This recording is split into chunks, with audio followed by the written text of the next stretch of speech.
आज हम बात करने वाले हैं एक ऐसी साइकोलॉजी बेस्ट बुक की जिसने लाखों लोगों की सोच बदल दी, उनके करियर को, उनकी रिलेशनशिप्स को, यहाँ तक कि उनके आत्मविश्वास को एक नई दिशा दी। जी हाँ, हम बात कर रहे हैं mindset, the new psychology of success की, जिसे लिखा है मशहूर psychologist doctor Carol S Dweck ने। इस बुक का कॉन्सेप्ट जितना सिंपल लगता है, इसका असर उतना ही डीप है। डॉक्टर ड्वेक ने अपने सालों के रिसर्च से ये साबित किया कि हमारी सफलता का सीधा संबंध हमारे माइंडसेट से होता है। क्या आप अपने आप को बदल सकते हैं? क्या मेहनत वाकई टैलेंट से ज्यादा काम करती है? क्या फेलियर हमें रोकता है या कुछ सिखाता है? इस वीडियो में हम जानेंगे कैसे दो तरह के माइंडसेट, फिक्स्ड माइंडसेट और ग्रोथ माइंडसेट, आपके पूरे जीवन को दिशा देते हैं। अगर आपने इस बुक के कॉन्सेप्ट को सही से समझ लिया, तो आपकी सोच, आपकी दुनिया बदल सकती है। आप देख रहे हैं माइंडसेट फीडिया, जहां हर पन्ना खोलता है एक नए माइंडसेट का दरवाजा, क्योंकि दिमाग का लॉक किताब से होगा अनलॉक। चैप्टर 1, द माइंडसेट्स की ताकत। ये मैं नहीं कर सकती, मैं तो बस इतना ही कर सकती हूँ, वो तो बहुत टैलेंटेड है इसलिए जीत गया। अगर आप भी कभी ऐसे सोचते हैं तो संभल जाइए, क्योंकि डॉक्टर कैरल ड्वेक कहती हैं कि यही सोच आपकी सबसे बड़ी रुकावट है। इस पहले चैप्टर में डॉक्टर ड्वेक दो तरह के माइंडसेट्स की बात करती हैं। एक, फिक्स्ड माइंडसेट। इस माइंडसेट में लोग मानते हैं कि उनकी इंटेलिजेंस, टैलेंट और एबिलिटी जन्म से फिक्स होती है। ऐसे लोग अक्सर चुनौतियों से भागते हैं, फेलियर से डरते हैं और कोशिश करने से पहले हार मान लेते हैं। उन्हें लगता है कि अगर वो गलती करेंगे तो लोग उन्हें बेवकूफ समझेंगे। 2, ग्रोथ माइंडसेट। अब बात करें ग्रोथ माइंडसेट की, तो इसमें लोग मानते हैं कि मेहनत, लगन और सीखने की इच्छा से वो खुद को बेहतर बना सकते हैं। इनके लिए फेलियर कोई अंत नहीं बल्कि एक सबक होता है। ऐसे लोग मुश्किलों को चैलेंज की तरह लेते हैं और खुद को लगातार बेहतर बनाते रहते हैं। डॉक्टर ड्वेक कहती हैं कि स्कूल, घर, ऑफिस और खेल के मैदान, हर जगह माइंडसेट का फर्क दिखता है। जहां फिक्स्ड माइंडसेट वाले लोग हार मान लेते हैं, वहीं ग्रोथ माइंडसेट वाले बार बार उठते हैं, सीखते हैं और आखिरकार जीत जाते हैं। सबसे जरूरी बात, ये माइंडसेट जन्मजात नहीं होते, इन्हें बदला जा सकता है और यही इस बुक का मैजिक है। आप खुद को रीप्रोग्राम कर सकते हैं, बस आपको अपनी सोच पर काम करना होगा। Chapter 2, inside the mindsets. सोच के भीतर की दुनिया। क्या आपने कभी सोचा है कि क्यों कुछ बच्चे छोटी सी हार से टूट जाते हैं, जबकि कुछ बार बार हार कर भी मुस्कुराते हैं? या क्यों कुछ लोग कंस्ट्रक्टिव फीडबैक को इंसल्ट मानते हैं और कुछ उसे सीखने का जरिया? इस चैप्टर में डॉक्टर ड्वेक हमें माइंडसेट की असली जड़ तक लेकर जाती है, हमारे बिलीफ सिस्टम तक। यहाँ वो बताती है कि फिक्स्ड और ग्रोथ माइंडसेट असल में हमारे डीप इनर बिलीफ से जुड़ा होता है। फिक्स्ड माइंडसेट की खास बातें। ये माइंडसेट रखने वाले लोग हर सिचुएशन को अपने लिए एक टेस्ट की तरह देखते हैं। क्या मैं स्मार्ट दिखूंगी? क्या मैं हार जाऊंगी? लोग क्या कहेंगे? इसलिए वो ज्यादातर आसान रास्ता चुनते हैं ताकि गलती ना हो। वो अपने इंटेलिजेंस को फिक्स मानते हैं। मैं मैथ में खराब हूँ और रहूंगी। ग्रोथ माइंडसेट की सोच।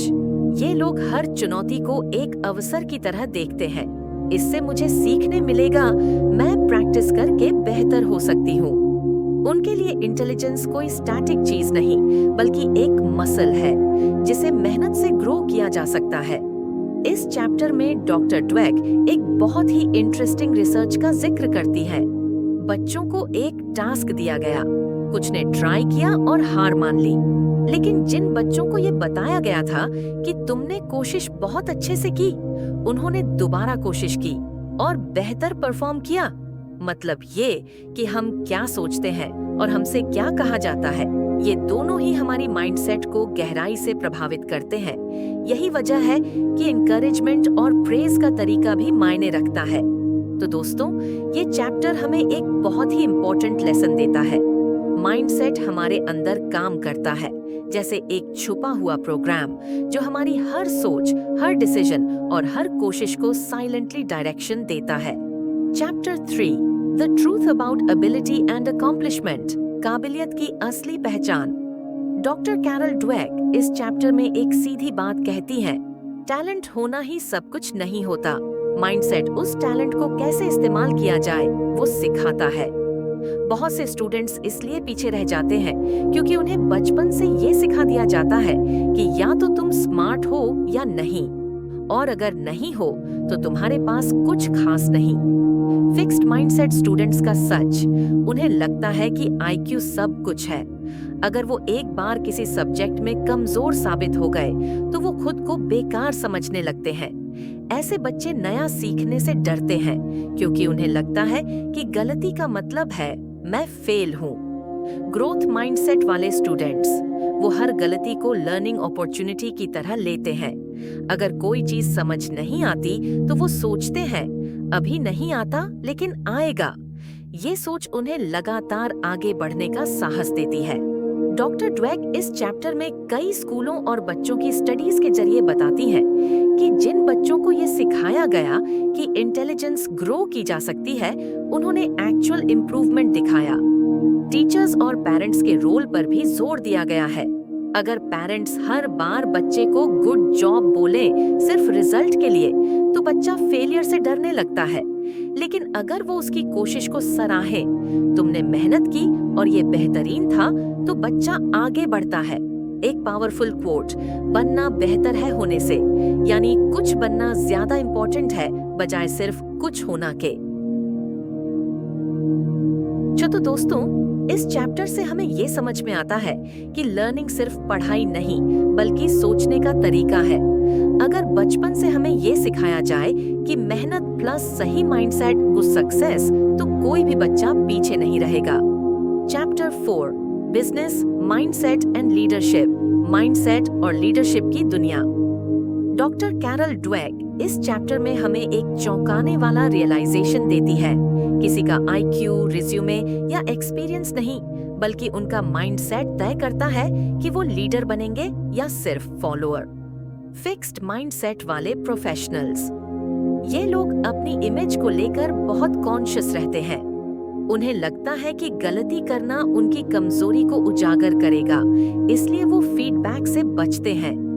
वो दूसरों की तरक्की से जलते हैं और अपने काम को सिर्फ दिखावे के लिए करते हैं। डॉक्टर ड्वेक ने कुछ ऐसे फेमस सीईओज का जिक्र किया है जिनका फिक्स्ड माइंडसेट उन्हें लीडरशिप में फेल कर गया। एनरॉन स्कैंडल जैसे उदाहरण से ये दिखाया गया कि जब लोग अपनी गलतियों को छुपाते हैं और खुद को सुपर ह्यूमन समझते हैं, तो पूरी कंपनी खतरे में पड़ जाती है। ग्रोथ माइंडसेट वाले लीडर्स, ये लोग हर चुनौती को सीखने का मौका मानते हैं। वो टीम की तरक्की में अपना फायदा देखते हैं, नॉट कॉम्पिटिशन बट कोलैबोरेशन। ऐसे लीडर्स अपनी टीम को ग्रो करते हैं और एक ऐसा कल्चर बनाते हैं जहां इनोवेशन और एक्सपेरिमेंटेशन को बढ़ावा दिया जाता है। एक बेहद पावरफुल बात जो डॉक्टर ड्वेक कहती है, ग्रोथ माइंडसेट वाले लीडर्स को ये फर्क नहीं पड़ता कि लोग उन्हें हमेशा सही माने। वो चाहते हैं कि लोग सच्चाई बताएं ताकि वो बेहतर बन सकें। इस चैप्टर में ये भी बताया गया कि कैसे कंपनियां हायरिंग और फीडबैक सिस्टम में माइंडसेट को रिकॉग्नाइज करके लंबे समय तक सस्टेनेबल सक्सेस पा सकती हैं। साउंड तो दोस्तों, चाहे आप एक एम्प्लॉई हो या एंटरप्रेन्योर, ये चैप्टर साफ कहता है आपका माइंडसेट ही आपकी कंपनी और करियर की दिशा तय करता है। चैप्टर 5, संबंध, प्यार में सोच का असर। डॉक्टर कैरल ड्वेक इस चैप्टर में एक बहुत ही इमोशनल और रियल बात करती है। प्यार सिर्फ फीलिंग नहीं, एक माइंडसेट भी है, और वही माइंडसेट डिसाइड करता है कि आपका रिश्ता मजबूत बनेगा या टूट जाएगा। फिक्स्ड माइंडसेट वाली सोच प्यार में कैसी होती है? ये लोग सोचते हैं कि अगर रिश्ता सच्चा है तो सब कुछ आसानी से होगा। जैसे ही कोई प्रॉब्लम आती है, उन्हें लगता है कि रिश्ता खराब है या सामने वाला बदल गया है। वो ये भी मानते हैं कि पार्टनर को बिना कहे सब कुछ समझ आना चाहिए, वरना वो द वन नहीं है। रिजल्ट, ये माइंडसेट उन्हें आर्ग्यूमेंट से डराता है और फीडबैक या ऑनेस्टी को रिजेक्शन समझने लगता है। ग्रोथ माइंडसेट वाला प्यार, ये लोग मानते हैं कि हर रिश्ता एक जर्नी है जिसमें साथ मिलकर ग्रो किया जा सकता है। उनके लिए लड़ाई या मिसअंडरस्टैंडिंग कोई एंड नहीं, बल्कि कम्युनिकेशन की शुरुआत होती है। वो ये समझते हैं कि सच्चा प्यार एक दूसरे को परफेक्ट बनाने में नहीं, बल्कि इम्परफेक्ट होकर भी साथ निभाने में है। डॉक्टर ड्वेक ने कपल्स थेरेपी के कई केस स्टडीज दिए हैं, जहां ये देखा गया कि जो जोड़े ग्रोथ माइंडसेट के साथ रिलेशनशिप को अप्रोच करते हैं, उनकी बॉन्ड टाइम के साथ और गहरी होती जाती है, इवन आफ्टर कॉन्फ्लिक्ट्स। एक बहुत जरूरी पॉइंट, अगर आप ये मानते हैं कि पार्टनर को बदलना रिलेशनशिप की है, तो आप फिक्स्ड माइंडसेट में हैं। लेकिन अगर आप खुद में और अपने पार्टनर में डेवलपमेंट की पॉसिबिलिटी देखते हैं, तो ही रिश्ता इवॉल्व कर सकता है। तो दोस्तों, इस चैप्टर का सबसे मजबूत मैसेज यही है, सिर्फ प्यार काफी नहीं, सही सोच और सीखने की इच्छा रिश्ते को टिकाऊ बनाती है। Chapter 6, parents, teachers and coaches mindset, बच्चों में कैसे डाला जाता है। डॉक्टर कैरल ड्वेक इस चैप्टर की शुरुआत एक सीधी लेकिन बहुत इम्पैक्टफुल बात से करती है।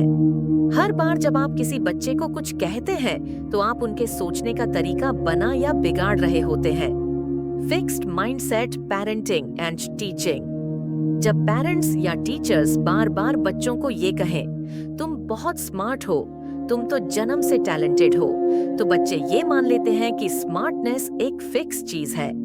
ऐसे में जब बच्चे किसी मुश्किल टास्क में फेल होते हैं, तो उन्हें लगता है अगर मैं स्मार्ट था तो फेल कैसे हो गया, और फिर वो नई चीजें ट्राई करने से डरने लगते हैं।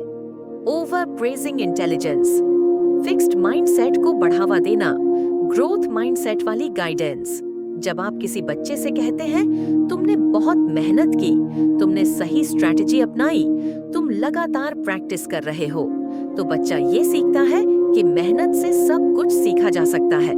डॉक्टर द्वेक ने कई स्कूलों में ये टेस्ट किया कि जिन बच्चों को उनकी कोशिशों और प्रयास के लिए सराहा गया, उन्होंने बहुत बेहतर परफॉर्म किया, even in challenging tasks. Coaching और खेल के मैदान में माइंडसेट, फिक्स्ड माइंडसेट कोचेस हार को शेम की तरह दिखाते हैं, जबकि ग्रोथ माइंडसेट वाले कोच हार को सीखने का स्टेप मानते हैं और बच्चों को एनकरेज करते हैं कि नेक्स्ट टाइम कैसे बेहतर खेलें। सबसे बड़ी सीख, don't praise the child, praise the process.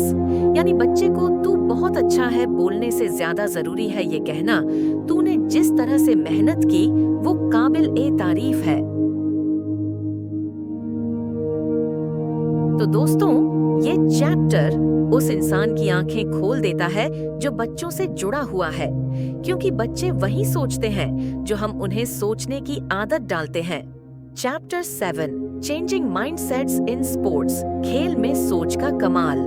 Doctor Carol Dweck इस चैप्टर की शुरुआत एक बहुत इंटरेस्टिंग सवाल से करती है, क्या वाकई कुछ लोग जन्म से चैंपियन होते हैं, या फिर प्रैक्टिस, लर्निंग और हार से लड़ने का हौसला ही उन्हें बेस्ट बनाता है। फिक्स्ड माइंडसेट वाले एथलीट्स, ये लोग मानते हैं कि टैलेंट ही सब कुछ है। अगर कोई गेम में हार जाते हैं तो खुद को फेल मान लेते हैं। वो कहते हैं मैं अच्छा नहीं हूँ, बजाय इसके कि मुझे और सीखना है। हार को इंसल्ट की तरह लेते हैं, इसलिए इम्प्रूवमेंट के रास्ते बंद हो जाते हैं। डॉक्टर द्वेक कुछ ऐसे एथलीट्स का जिक्र करती है जो चाइल्ड प्रोडिजी तो थे, लेकिन फिक्स माइंडसेट की वजह से बड़े होकर एवरेज बन गए, क्योंकि जैसे ही कंपटीशन टफ हुआ वो टूट गए। ग्रोथ माइंडसेट वाले चैंपियन, ये लोग हर हार को लर्निंग कर्व मानते हैं। वो बिलीव करते हैं कि मैं अभी नहीं जीत सका, लेकिन मैं सीखूंगा और आगे जीतूंगा। ऐसे खिलाड़ी हर दिन खुद को अपग्रेड करते हैं, कोच की फीडबैक, सेल्फ एनालिसिस और प्रैक्टिस की पावर से। डॉक्टर ड्वेक ने माइकल जॉर्डन का एग्जाम्पल दिया, जिसे स्कूल टीम से बाहर कर दिया गया था, लेकिन उसने हार को अपनी पहचान नहीं बनने दी, बल्कि उसे ग्राइंड का फ्यूल बना लिया। रिजल्ट, एक ऐसा लेजेंड जिसने हार को अपनी सबसे बड़ी टीचर बना लिया। एक जरूरी सीख कोचेस और पेरेंट्स के लिए, एथलीट्स को एफर्ट और स्ट्रेटाइज TSD के लिए प्रोत्साहित करें, नॉट सिर्फ जीत के लिए। जब तक माइंडसेट सिर्फ जीत पर टिका रहेगा, इंप्रूवमेंट नहीं होगा, लेकिन जब माइंडसेट सीखने और आगे बढ़ने पर टिकता है, तब असली ग्रोथ होती है। तो दोस्तों, माइंडसेट और कंटिन्यूअस इंप्रूवमेंट की सोच। चैप्टर 8, चेंजिंग माइंडसेट्स इन ऑर्गेनाइजेशंस, जब सोच से बदलती है पूरी कंपनी। डॉक्टर ड्वेक इस चैप्टर में कहती हैं कि ऑर्गेनाइजेशंस भी इंसानों की तरह एक माइंडसेट रखती हैं, या तो वो रिजिड होती हैं या लर्निंग फोकस्ड, और ये सोच हर चीज को अफेक्ट करती है, एम्प्लॉय परफॉर्मेंस से लेकर इनोवेशन तक। फिक्स्ड माइंडसेट कंपनीज, यहाँ पर फेलियर को बर्दाश्त नहीं किया जाता। एम्प्लॉयज बस दिखावे के लिए काम करते हैं ताकि स्मार्ट लगे। फीडबैक देने या लेने की कल्चर नहीं होती। लोग एक दूसरे की सक्सेस से डरते हैं क्योंकि लगता है कोई और शाइन करेगा तो मैं पीछे रह जाऊंगा। डॉक्टर ड्वेक ने एनरॉन जैसी कंपनियों का जिक्र किया जहां फिक्स्ड माइंडसेट की वजह से ट्रांसपेरेंसी खत्म हो गई और इवेंचुअली पूरी कंपनी डूब गई। ग्रोथ माइंडसेट ऑर्गेनाइजेशंस, यहाँ एम्प्लॉयज को रिस्क लेने, गलती करने और सीखने की आजादी दी जाती है। फीडबैक वेलकम होता है क्योंकि लोग जानते हैं कि वही इम्प्रूवमेंट का रास्ता है। मैनेजर्स ऐसे हायरिंग करते हैं जो सीखना जानते हों, नॉट सिर्फ जो पहले से जीनियस लगते हों। डॉक्टर ड्वेक गूगल और माइक्रोसॉफ्ट जैसी कंपनियों का एग्जाम्पल देती है जिन्होंने कॉन्शियसली ग्रोथ माइंडसेट कल्चर को अपनाया। सात्या नाडेला ने जब माइक्रोसॉफ्ट का नेतृत्व संभाला, उन्होंने कहा, don't be a know it all, be a learn it all. और यही सोच माइक्रोसॉफ्ट को फिर से एक इनोवेशन हब बना गई। कुछ प्रैक्टिकल टूल्स जो इस चैप्टर में दिए गए, अपने ऑफिस या टीम में praise the effort not the ego वाला प्रिंसिपल अपनाएं। मिस्टेक्स को लर्निंग केस की तरह एनालाइज करें, ना कि ब्लेम गेम की तरह। कंटिन्यूअस लर्निंग को रिवॉर्ड करें, नॉट जस्ट फाइनल आउटकम्स। तो दोस्तों, इस चैप्टर से साफ होता है कि एक इंसान का ग्रोथ माइंडसेट एक पूरी कंपनी का माइंडसेट बदल सकता है। और जब कंपनी सीखने लगे तो वो सिर्फ टारगेट्स नहीं बल्कि इतिहास बनाती है। चैप्टर 9, चेंजिंग योर माइंडसेट, अपना माइंडसेट कैसे बदलें। डॉक्टर कैरल ड्वेक इस चैप्टर में कहती हैं कि माइंडसेट एक आदत है, न कि कोई जन्मजात गुण। और सबसे अच्छी बात, आदत बदली जा सकती है। स्टेप 1, पहले पहचानिए कि आपका माइंडसेट क्या है। क्या आप असफल होने से डरते हैं? क्या आप दूसरों की तारीफ से असहज हो जाते हैं? क्या आप सोचते हैं कि आपकी क्वालिटीज फिक्स्ड हैं? अगर इन सवालों का जवाब हाँ है, तो शायद आप अभी फिक्स्ड माइंडसेट में जी रहे हैं। लेकिन घबराइए मत, पहचान ही पहला कदम है बदलाव का। स्टेप 2, फिक्स्ड से ग्रोथ की ओर कैसे जाएं? डॉक्टर ड्वेक एक बहुत पावरफुल तरीका बताती हैं। अपने माइंड में फिक्स्ड माइंडसेट पर्सनालिटी को एक कैरेक्टर की तरह पहचानिए, उसे नाम दीजिए, जैसे डरपोक देव, जलनू झनक या घमंडी गणेश।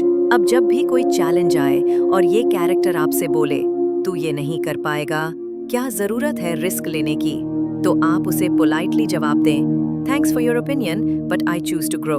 ग्रोथ माइंडसेट में आप ये सोचते हैं, अभी नहीं आता लेकिन सीख जाऊंगा। फीडबैक मेरा दुश्मन नहीं, दोस्त है। सक्सेस कोई एक मंजिल नहीं, एक ऑनगोइंग जर्नी है। स्टेप 3, प्रैक्टिस द शिफ्ट, रोजाना माइंडसेट को ट्रैक करें। डॉक्टर ड्वेक कहती हैं कि जैसे लोग डाइट या फिटनेस ट्रैक करते हैं, वैसे ही आप हर दिन ये लिखें कि आपने आज कहाँ फिक्स्ड माइंडसेट दिखाया और कहाँ ग्रोथ माइंडसेट। धीरे धीरे आप अपने सोचने के तरीके में बदलाव देखेंगे जो आपकी लाइफ को कंप्लीटली ट्रांसफॉर्म कर सकता है।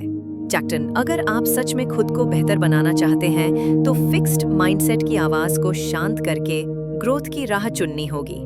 Chapter 10, the journey to a growth mindset, growth mindset की ओर सफर।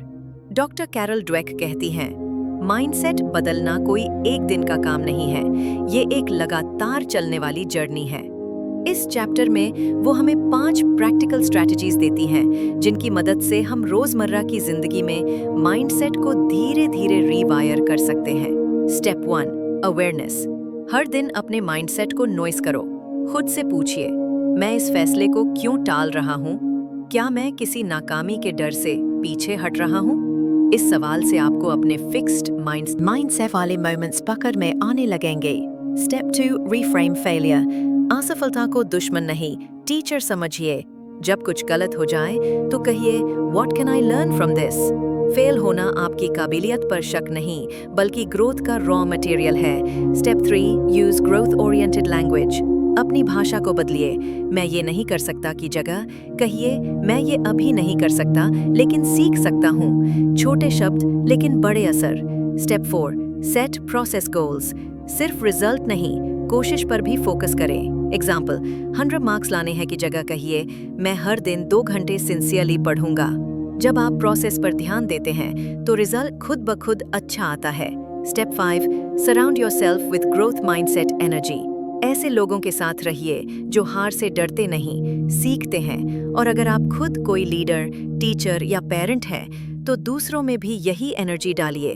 डॉक्टर ड्वेक हमें याद दिलाती हैं, माइंडसेट कोई मैजिक नहीं, लेकिन ये आपके अंदर की मैजिक को अनलॉक करने की चाबी जरूर है। जब आप हर हार को सीढ़ी, हर फीडबैक को तोहफा और हर परेशानी को मौका मानना सीख लेंगे, तभी आप सच में एक नई सोच, एक नई जिंदगी और एक नया यू बना पाएंगे। तो दोस्तों, अब आपकी बारी है। इस पूरी बुक को समझने के बाद अब फैसला आपके हाथ में है। क्या आप उसी पुराने कंफर्ट जोन में रहना चाहते हैं या ग्रोथ माइंडसेट के साथ एक नया सफर शुरू करना चाहते हैं? अगर आपको ये समरी पसंद आई हो तो लाइक करें, शेयर करें और अपने दोस्तों के साथ जरूर बांटें। और हाँ, माइंडसेटपीडिया को सब्सक्राइब करना ना भूलें, क्योंकि दिमाग का लॉक सिर्फ किताब से होगा अनलॉक। मिलते हैं अगले वीडियो में, तब तक के लिए धन्यवाद दोस्तों देखने के लिए। Thanks for watching.